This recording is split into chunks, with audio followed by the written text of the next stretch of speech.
एवं भूमिका को पढ़ने के लिए आपको दिया गया है। परिस्थिति एवं भूमिका का अगर बात की जाए तो इसको इंग्लिश में क्या बोला जाता है? परिस्थिति को बोला जाता है जहाँ पे स्टेटस, और भूमिका का मतलब होता है रोल, अर्थात समाज के अंतर्गत आपकी क्या स्टेटस है और समाज में आप कौन कौन से अपने रोल्स को अदा कर रहे हैं, उसके संदर्भ में हम लोग पूरा डिटेल्स में इन्हें जानेंगे। विभिन्न थिंकर्स के माध्यम से हम लोग जानेंगे। तो परिस्थिति, ये जो शब्द, इस शब्द का सर्वप्रथम प्रयोग किनके द्वारा किया गया था? तो अरस्तु महोदय जी के द्वारा सर्वप्रथम इसका प्रयोग किया गया था। लेकिन इसका अगर बोला जाए कि विस्तृत अध्ययन, वैज्ञानिक अध्ययन किनके द्वारा किया गया? तो राल्फ लिल्टन जी के द्वारा इसका वैज्ञानिक अध्ययन किया गया। कहाँ किया गया? उनकी जो पुस्तक थी the study of man, the study of man, इस पुस्तक में इन्होंने परिस्थिति के संदर्भ में अपनी विस्तृत व्याख्या पुस्त की। और ये पुस्तक की रचना कब की गई थी? तो 1936 में इसकी रचना की गई थी। और इसमें फिर बाद में फिर जैसे बहुत सारे थिंकर्स हुए तो इन्होंने अपनी परिभाषाएं दी। एक एक परिभाषाओं को हम लोग देखते हुए चलेंगे कि क्या क्या बोला जा रहा है। परिस्थिति मतलब समाज में आपके कौन क्या स्टेटस है, क्या आपकी है। बोला जा रहा है कि जैसे वीरस्ट्रीट महोदय, इन्होंने कहा है कि समाज परिस्थितियों का जाल है। ठीक है, समाज के अंतर्गत रह रहे हैं, बहुत सारे व्यक्ति है, सबका अपना अपना स्टेटस है, उस हिसाब से समाज में अपना रोल अदा कर सकते हैं। आप बोल सकते हैं उसकी स्थिति है कि कोई जो है वो अब ऊंची परिस्थिति का है, जाति के आधार पर भी होता है, वर्ग के आधार पर भी परिस्थिति का निर्धारण किया जाता है। लिल्टन महोदय बताते हैं कि किसी व्यवस्था विशेष में किसी व्यक्ति का एक विशेष स्थान प्राप्त होना क्या कहलाता है? वो उस व्यक्ति की परिस्थिति कहलाती है। किंग्सले डेविस के अनुसार परिस्थिति किसी भी संस्थात्मक व्यवस्था में किसी पद की सूचक होती है जो समाज में जन रीतियों एवं रूढ़ियों के माध्यम से उनको प्रदान की जाती है। नेक्स्ट जो थिंकर हैं आर्बन एवं नेमकॉफ, उनके अनुसार परिस्थिति किसी भूमिका व भूमिकाओं के संकलन के द्वारा एक समूह विशेष को निर्दिष्ट किया जाता है और वो उसका क्रमबद्ध पद होता है। आप ऑफिस में भी देखिएगा कि सबका अलग अलग अपना एक स्टेटस होता है, उसकी अलग अलग परिस्थिति होती है। कोई मैनेजर तो कोई बॉस तो कोई वर्कर कोई लेबर, इस प्रकार से सबका परिस्थिति रहता है। इलियट और मेरिल के अनुसार परिस्थिति तथा भूमिका एक ही सिक्के के दो पहले हैं। एक ही सिक्के के दो पहले कौन बताते हैं? तो इलियट एवं मेरिल जी बताते हैं। एक तो परिस्थिति कैसे होती है, उनको अधिकार प्राप्त होता है, और एक होता है जो वो बाध्यता के माध्यम से। तो ये कथन किनका दिया गया है? तो जॉनसन महोदय जी का दिया हुआ। मैं जितना भी पॉइंट आप लोग को लिखा रही हूँ सब आपके एग्जाम के पॉइंट ऑफ व्यू से बहुत ही ज़्यादा आपको इम्पॉर्टेंट होने वाले हैं। ठीक है, आप उसको नोट डाउन करते हुए चले। तो क्या हम लोग देख रहे हैं कि जितने भी मैं आपको थिंकर्स या जितने भी परिभाषाएं बता रही हूँ सब इम्पॉर्टेंट है। जो हमारे थिंकर है जॉनसन महोदय, कौन? जॉनसन महोदय, इन्होंने क्या बताया कि सामाजिक पद यानी सामाजिक जो परिस्थिति है ये दो आधार पर बनते हैं। कैसे? एक तो उनका जो अधिकार रहता है उस आधार पर हम इसको जान सकते हैं, ठीक है, और दूसरा एक बाध्यता रहता है। बाध्यता के माध्यम से भी व्यक्ति की परिस्थिति निर्धारित की जाती है।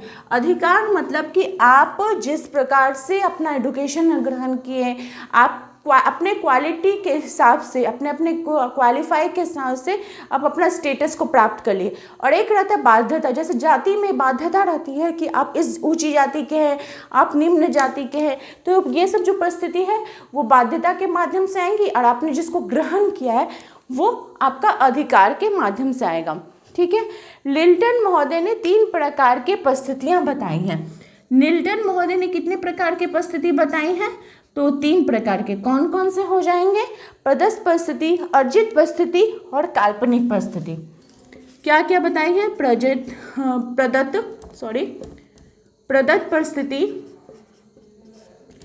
अर्जित परिस्थिति और काल्पनिक परिस्थिति। ये किसने बताई है? तो लिल्टन महोदय ने। प्रदत्त परिस्थिति मतलब होता है कि आपको ऑलरेडी मिल जाता है। जैसे आप बड़े भाई हैं, पुत्र हैं, तो इसके लिए आपको कोई अलग से मेहनत करने की जरूरत नहीं पड़ी। आप परिवार में जन्म लिए, आपको वो चीज़ मिल गया। लेकिन अगर आप पति बन रहे हैं, टीचर बन रहे हैं, तो उसके लिए आपको मेहनत करना होगा, आपको अर्जित करना होगा। डॉक्टर बन रहे हैं तो ये अर्जित होते हैं। और एक काल्पनिक परिस्थिति होती है जिसके बारे में एक संकल्पना बनाई जाती है, अवधारणा बनाई जाती है। फीचर महोदय ने परिस्थिति के 2 प्रकार बताए हैं।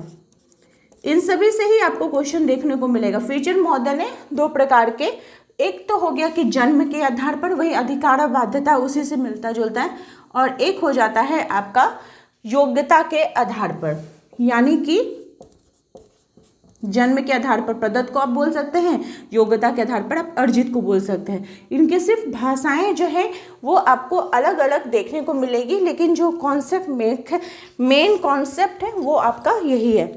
एक बहुत इम्पॉर्टेंट आपको जो है परिस्थिति देखने को मिलेगा, मुख्य परिस्थिति। कौन सा? तो मुख्य परिस्थिति। ये जो अवधारणा है, मुख्य परिस्थिति की अवधारणा किनके द्वारा दी गई है? तो E.T. हिलर जी के द्वारा। मुख्य परिस्थिति की अवधारणा कौन दिए हैं? तो E.T. हिलर जी दिए हैं मुख्य परिस्थिति। किंग्सले डेविस ने परिस्थिति से संबंधित अपनी 3 अवधारणाएं बताई हैं। वो 3 अवधारणाएं कौन कौन सी हैं हम लोग देखते हुए चलते हैं। तो उन्होंने बताया है कि जैसे एक विशेष प्रकार का अर्जित परिस्थिति होता है, जैसे राष्ट्रपति हो गया, प्रधानमंत्री हो गया, तो ये विशिष्ट, ये सब कोई नहीं हासिल कर सकता है। ठीक है, कोई एक स्पेशल आदमी होगा कि प्रधानमंत्री तो कोई देश का एक प्रधानमंत्री होगा, राष्ट्रपति तो कोई एक राष्ट्रपति, वो विशिष्ट परिस्थिति के अंतर्गत आ जाएगा। सेकेंड है परिस्थिति संकुल। जैसे मान लीजिए कि कोई एक विशेष परिस्थिति हो, वहाँ पे एक लोगों का जो समूह होता है उसको परिस्थिति संकुल बोला जाता है। जैसे आप रेलवे स्टेशन पे जा रहे हैं और वहाँ पे जितने भी लोग जमा हैं, ठीक है, वो किसके अंतर्गत आ जाएंगे? तो परिस्थिति संकुल के अंतर्गत आपके आ जाएंगे। परिस्थिति स्तर, एक ही प्रकार की स्थिति को प्राप्त करने के लिए विभिन्न लोगों को मिलकर जो स्तर का निर्माण करते हैं उसको क्या बोला जाता है? परिस्थिति स्तर बोला जाता है। और इसके अंतर्गत उच्चता और निम्नता का जो स्तर है आपको समाज में देखने को मिलेगा। नेक्स्ट है ध्रुवीय परिस्थिति। जो ऐसी परिस्थिति होती है जो एक दूसरे से संबंधित होती है और एक दूसरे के पूरक होते हैं, उसको क्या बोला जाता है? ध्रुवीय परिस्थिति। आप लोग नोट डाउन कर सकते हैं, ध्रुवीय परिस्थिति। ध्रुवीय परिस्थिति के अंतर्गत आपका कौन आ जाएंगे? एक दूसरे के पूरक है और एक दूसरे से रिलेटेड है। तो आपका जो हस्बैंड वाइफ है, ठीक है, आपके कौन? तो हस्बैंड वाइफ जो है ये इसके अंतर्गत आ जाएंगे, ध्रुवीय परिस्थिति के अंतर्गत आपको देखने को मिलेगा। ठीक है, ध्रुवीय परिस्थिति की अवधारणा किसने दी थी? अगर आपसे पूछ दे क्वेश्चन, ठीक है, तो किसने दी थी? E.T. हिलर जी ने दी थी। ठीक है, किसने दी थी? E.T. हिलर जी ने ध्रुवीय परिस्थिति की अवधारणा दी थी। फिर नेक्स्ट है आपका परिस्थिति पुंज यानी प्रतिमान। परिस्थिति पुंज की अवधारणा किसने दी है? परिस्थिति पुंज मतलब पूछ जैसा, परिस्थिति पुंज, इसकी अवधारणा किसने दी? तो मर्टन महोदय ने दी है। ठीक है, परिस्थिति पुंज या प्रतिमान, इसकी अवधारणा जिसमें एक ही समय में व्यक्ति जब कोई विभिन्न परिस्थितियों को धारण करता है तो वो क्या कहलाता है? परिस्थिति पुंज कहलाता है। जैसे आप एक समय में टू द पॉइंट, आप स्टूडेंट हो, आप ट्यूशन पढ़ा रहे हो तो टीचर भी हो, आप किसी के ब्रदर भी हो, आप किसी के फादर भी हो, तो इस प्रकार का जो हो जाएगा वो परिस्थिति पुंज के अंतर्गत आ जाएगा। और परिस्थिति क्रम का मतलब ये भी अवधारणा किनके द्वारा दी गई है? परिस्थिति क्रम की अवधारणा जो है ये भी मर्टन महोदय जी के द्वारा दी गई है। किनके द्वारा? तो मर्टन महोदय जी की दी गई है कि जब एक व्यक्ति अपने जीवन काल में एक के बाद एक विभिन्न परिस्थितियों को धारण करता है तो वो क्रम मतलब एक के बाद, तो वो क्या कहलाता है? आपका परिस्थिति क्रम कहलाता है। तो आई होप आप लोगों को स्टेटस यानी परिस्थिति अच्छे प्रकार से समझ में आ गया होगा। नेक्स्ट जो हम लोग समझेंगे वो समझेंगे भूमिका के संदर्भ में। तो चलिए देखते हैं। देखिए, भूमिका यानी रोल, इस शब्द का सर्वप्रथम प्रयोग किनके द्वारा किया गया था? तो जॉर्ज हर्बर्ट मीड जी के द्वारा। किनके द्वारा? तो जॉर्ज हर्बर्ट मीड जी के द्वारा इस रोल यानी भूमिका शब्द का प्रयोग किया गया था। लेकिन इसका विस्तृत और वैज्ञानिक अध्ययन किनके द्वारा किया गया, तो आपके रॉल्फ लिल्टन जिनके द्वारा किया गया था। ठीक है, वैज्ञानिक और विस्तृत अध्ययन फिर किसने किया था, तो रॉल्फ लिल्टन जी ने इसका वैज्ञानिक अध्ययन किया था। लिल्टन महोदय क्या बताते हैं परिभाषा देते हुए कि परिस्थितियाँ ग्रहण की जाती हैं जबकि जो भूमिकाएं हैं वो संपादित की जाती हैं। अंतर बताया कि एक परिस्थिति धारण करने के कारण व्यक्ति जो कार्य करता है वो उस पद की क्या कहलाती है, भूमिका कहलाती है। परिस्थिति में क्या बोल रहे हैं कि आप भूमिका को ग्रहण कर रहे हैं। जैसे आप टीचर बनने के लिए आप क्या कर रहे हैं, अभी आप मेहनत कर रहे हो, आप पढ़ रहे हो, ठीक है, तो आप टीचर बनने के लिए आप उस परिस्थिति को धारण करने के लिए आप कार्य करें। फिर टीचर बनने के बाद आपका जो टीचर का जो रोल है, टीचर की जो भूमिका है, ठीक है, तो वो आप जो अदा कर रहे हो, रोल अदा कर रहे हो, वही भूमिका कहलाएगी। तो वही लिल्टन महोदय ने माना है कि भूमिका परिस्थिति एक गतिशील पहलू, दोनों ही कैसे हैं, तो एक गतिशील, गति करती हुई पहलू है। किम्बल यंग के अनुसार व्यक्ति जो कार्य करता है उसे हम क्या कहते हैं, जो कार्य करता है उसको हम भूमिका कहते हैं। किंग्सले डेविस के अनुसार परिस्थिति की आवश्यकताओं को पूरा करने के लिए जो कार्य किए जाते हैं उनको हम भूमिका कहते हैं। मान लीजिए आप जो परिस्थिति, आपका जो स्टेटस है उसको आपको उसी प्रकार से मेंटेन करना है, तो इसके लिए आपको कुछ कार्य करने पड़ेंगे, और आप जो कार्य कर रहे हैं वही क्या कहलाता है, परिस्थिति कहलाता है। ऐसा किसने बताया है, तो किंग्सले डेविस महोदय ने। ठीक है, तो जिस प्रकार से लिल्टन महोदय ने परिस्थिति के संदर्भ में बात की थी, उसी प्रकार से लिल्टन महोदय ने भूमिका के बारे में भी बात की है कि भूमिका कितने प्रकार के होते हैं, तो 2 प्रकार के होते हैं। लिल्टन महोदय के अनुसार भूमिका जो है ये 2 प्रकार की होती है। कौन कौन सी, प्रदत्त भूमिका और अर्जित भूमिका। परिस्थिति के संदर्भ में भी बात की थी और इसके संदर्भ में भी। ठीक है, वीरस्टेड महोदय ने भी 2 प्रकार के भूमिकाओं के संदर्भ में बात की है। वीरस्टेड महोदय ने भी 2 प्रकार के भूमिकाओं के संदर्भ में बात की है। वे कौन कौन से हैं, प्रमुख भूमिका और सामान्य भूमिका। प्रमुख भूमिका और सामान्य भूमिका, ये किसने बात की है, तो आपके वीरस्टेड महोदय। एक और थिंकर आपके आ जाएंगे, नोडल महोदय। नोडल, इन्होंने भी 2 प्रकार की भूमिकाओं के बारे में बात की है, संबंधात्मक और संविदात्मक। संबंधात्मक और संविदात्मक। ठीक है, ये 2 प्रकार की भूमिकाओं के बारे में कौन बात करते हैं, तो नोडल महोदय बात करते हैं। नेक्स्ट एक और थिंकर हैं, न्यूकॉम्ब महोदय। ठीक है, मैं एनसीईआरटी का हेल्प लेते हुए आपको पढ़ा रही हूँ, थोड़ा और एडवांस लेवल पे पढ़ा रही हूँ, तो आपका जो कॉन्सेप्ट उसे इसके बाहर कुछ भी आपको देखने को ना मिले, आप इसको देख लीजिएगा तो आपका कंप्लीट हो जाएगा। और नोट्स भी मैंने वैसे ही बनाया है कि आपको कहीं बाहर कुछ भी और पढ़ने का जरूरत नहीं पड़े। न्यूकॉम्ब महोदय ने वास्तविक और प्रत्याशित भूमिका के संदर्भ में बात की है। क्या, तो वास्तविक भूमिका और प्रत्याशित भूमिका, इन दोनों के संदर्भ में कौन बात करते हैं, तो न्यूकॉम्ब जो महोदय हैं वो बात करते हैं। अब कुछ जानते हैं, आपका भूमिका के अंदर कुछ कीवर्ड है जिसको आपको जानना जरूरी है, उससे रिलेटेड थिंकर्स का जानना जरूरी है, क्योंकि उससे भी क्वेश्चन जो आपको एग्जाम में देखने को मिलेंगे। जैसे मैं एक एक करके लिखते चलती हूँ, आपको समझाते चलती हूँ, उससे रिलेटेड जो थिंकर है उनको बताते चलती हूँ। तो इधर लिख देती हूँ। सबसे पहले आएगा भूमिका दूरी। आपको क्वेश्चन पूछेगा भूमिका दूरी की अवधारणा किसने दी, तो भूमिका दूरी की अवधारणा किनके द्वारा दी गई है, इरविंग गॉफमैन जी के द्वारा। किसने दी है, तो इरविंग गॉफमैन जी ने। जब व्यक्ति अपने काम से ऊब जाता है और अपनी भूमिका को ठीक ढंग से नहीं निभा पाता है तो उसको क्या बोला जाता है, भूमिका दूरी बोला जाता है। नाम से ही पता चल रहा होगा आपको परिभाषा नहीं भी याद रहता है तो आप ऐसे उसको याद कर सकते हैं। नेक्स्ट है भूमिका पुंज।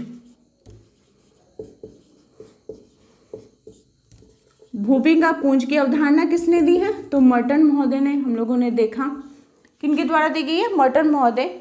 इसमें बोला जा रहा है जब एक ही परिस्थिति से जुड़ी कई भूमिकाओं का पुंज यानी सेट होता है। जैसे आप अध्यापक हैं, मैंने अभी आपको समझाया, आप टू द पॉइंट स्टूडेंट है, टू द पॉइंट ब्रदर है, टू द पॉइंट टीचर है, तो आप कितने सारे रोल को अदा कर रहे हैं, तो वो सभी क्या कहलाएगा, भूमिका पुंज के अंतर्गत। अब भूमिका पुंज की अवधारणा किसने दी है, तो मर्टन महोदय ने। नेक्स्ट है भूमिका तनाव। भूमिका तनाव, भूमिका तनाव की अवधारणा किसने दी है, तो विलियम जे गुडे जी के द्वारा। विलियम जे गुडे जी के द्वारा भूमिका तनाव की अवधारणा दी गई है। जब दो या दो से अधिक भूमिका निभाने में व्यक्ति को असहज महसूस होता है तो उस समय जो स्थिति उत्पन्न होती है उससे संघर्ष उत्पन्न होता है, जिसको कि क्या बोला जाता है, भूमिका तनाव बोला जाता है। आपको याद रखना भूमिका तनाव किसने दिया है, तो विलियम जे गुडे जी के द्वारा दी गई है। नेक्स्ट है भूमिका संघर्ष। ठीक है, भूमिका संघर्ष की अवधारणा किसने दी है, तो मर्टन महोदय ने दी है।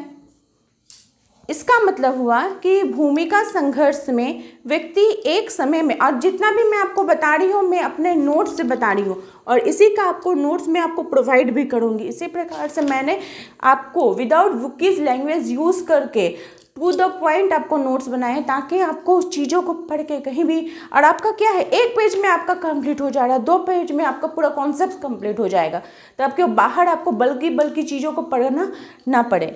तो भूमिका संघर्ष की अवधारणा मर्टन महोदय ने दी है। इसमें उन्होंने बताया है कि भूमिका संघर्ष में व्यक्ति एक समय में 2 विभिन्न भूमिकाओं के बीच अपने मांगों को पूरा करने में जब समर्थ नहीं होता है तो वैसी स्थिति क्या कहलाती है, भूमिका संघर्ष कहलाती है।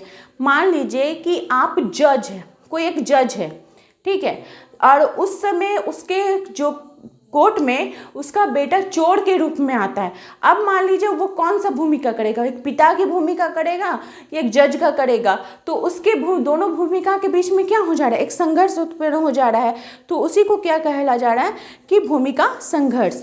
ठीक है, नेक्स्ट है बहुविध भूमिका, मतलब बहुत सारा बहुविध भूमिका। इसकी अवधारणा किसने दी है, तो मर्टन महोदय ने इसकी अवधारणा दी है। भूमिका ग्रहण, ये अवधारणा किसने दी है, भूमिका ग्रहण,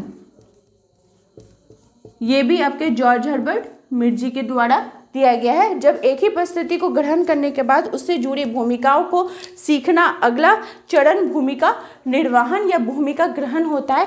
कि जैसे अभी आप मान लीजिए बीपीएससी का तैयारी कर रहे हैं, तैयारी करने के बाद बीपीएससी के टीचर बनिएगा। टीचर बनने के लिए आपको जो भूमिका सिखाई जाएगी, यानी आपको ट्रेनिंग करवाया जाएगा, तो ये क्या हो जाएगा, आपका भूमिका ग्रहण के अंतर्गत आ जाएगा। ठीक है, तो आई होप आप लोगों को आज की क्लास जो है वो अच्छे प्रकार से समझ में आ गई होगी, और मेरी भी पूरी कोशिश रहेगी ताकि आपको जो आपका सिलेबस अकॉर्डिंग आपके नोट्स को कंप्लीट करवाया जाए। इसी प्रकार से आप लोग चैनल के साथ बने रहिए, और आप सभी से मेरी रिक्वेस्ट है कि अगर आप लोग मेरे चैनल पर नए हो तो प्लीज़ सब्सक्राइब करिए, लाइक करिए, और सब्सक्राइब और लाइक करने से देखिए आपको खोएगा नहीं, आपको इसका बेनिफिट ही मिलेगा, ताकि आपको क्लास अपलोड हो तो आपको उसकी नोटिफिकेशन मिल सके। तो इतना तो आप मुझे सपोर्ट कर ही सकते हैं। मेरे चैनल के साथ बने रहने के लिए आप सभी का धन्यवाद।